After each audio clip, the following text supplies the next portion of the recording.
नमस्कार दोस्तों। आज आपको हम होलिका दहन की कहानी सुनाते हैं।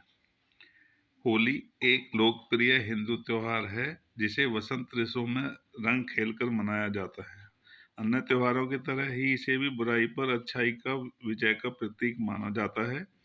जिस प्रकार से सभी हिंदू त्योहारों को मनाने के पीछे भारत का इतिहास, मान्यता और इससे संबंधित कहानी छिपी हुई है, बिल्कुल वैसे ही होली के पीछे भी ईश्वर भक्ति से प्रेरित एक बहुत प्रसिद्ध कहानी है जो हम सभी अब जानेंगे। इस कहानी को बच्चों के लिए विशेष इसलिए बताया है क्योंकि होलिका दहन की ये कहानी प्रहलाद नामक एक बच्चे की है जो भगवान विष्णु का सच्चा भक्त था। उसकी सच्ची निष्ठा के कारण ही भगवान विष्णु ने नरसिंह अवतार लिया था। बात उन दिनों की है जब धरती पर दैत्य हिरण्यकश्यपु का अत्याचार बढ़ता जा रहा था।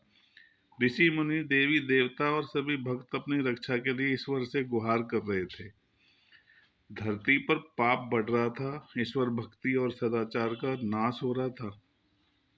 वैसे तो हिरण्यकश्यपु एक दैत्य था, पर इस दैत्य की पत्नी कयाधु ने गर्भावस्था के दौरान एक ऋषि के आश्रम में निवास किया था, जिसकी पवित्रता से कयाधु का पुत्र एक सदाचारी, सत्कर्म करने वाला और ईश्वर भक्त बालक के रूप में पैदा हुआ और उस बालक का नाम रखा गया था प्रहलाद। अच्छी संगति और ज्ञान के कारण प्रहलाद में भी ईश्वर भक्ति व सदाचार की भावना उत्पन्न हुई और उम्र के साथ भगवान विष्णु के प्रति उसकी भक्ति भी बढ़ने लगी। लेकिन ईश्वर के प्रति ऐसी निष्ठा व आस्था को देखकर प्रहलाद का पिता दैत्यराज हिरण्यकश्यप क्रोधित हो जाता और उसने प्रहलाद को विष्णु भक्ति के मार्ग से हटाने के लिए अनेक प्रयास किए, पर हर बार विफल हो गया। कई प्रयासों में विफल होने के बाद हिरण्यकश्यप ने अपने ही पुत्र को मृत्यु दंड देने का निर्णय ले लिया। इसी उद्देश्य से उसने अपनी बहन को बुलाया जिसका नाम था होलिका। उसे आदेश दिया कि वह प्रहलाद को लेकर जलती हुई चिता में बैठ जाए। ऐसा माना जाता है कि होलिका को कभी भी आग से ना जलने का वरदान मिला था और इसलिए उसने दैत्यराज का आदेश स्वीकार कर लिया। हिरण्यकश्यप की योजना यही थी कि जब होलिका प्रहलाद को लेकर जलती हुई चिता में बैठेगी तो प्रहलाद जल जाएगा, जलकर नष्ट हो जाएगा। वह साथ ही साथ उसकी विष्णु भगवान की भक्ति भी खत्म हो जाएगी। पर सही कहा गया है कि जिस पर ईश्वर की कृपा है, जो भक्ति के मार्ग पर अग्रसर है, धर्मपरायण है, उसका विनाश कोई भी नहीं कर सकता है। इसी विश्वास के साथ प्रहलाद ओम नमो भगवते वासुदेवाय नमः मंत्र का जाप करते हुए होलिका के साथ जलती हुई चिता में बैठ गए।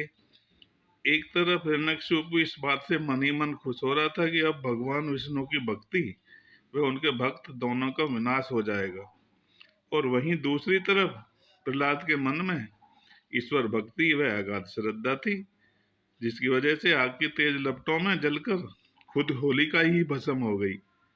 परंतु प्रहलाद को कोई भी हानि नहीं हुई और वह उस आग से भी बचकर बाहर आ गया। ईश्वर की असीम कृपा व प्रहलाद की सच्ची निष्ठा व भक्ति ने इस चमत्कार को साकार कर दिया। ऐसा माना जाता है कि तब से ही होलिका दहन की प्रथा शुरू हुई है और बुराई पर अच्छाई की जीत का उत्सव मनाया जाने लगा। इस कहानी से हमें पता लगता है कि होली और होलिका दहन का क्या महत्व है और धुलेंडी यानी रंग खेलकर होली मनाने के दिन एक दिन पहले होलिका दहन क्यों किया जाता है।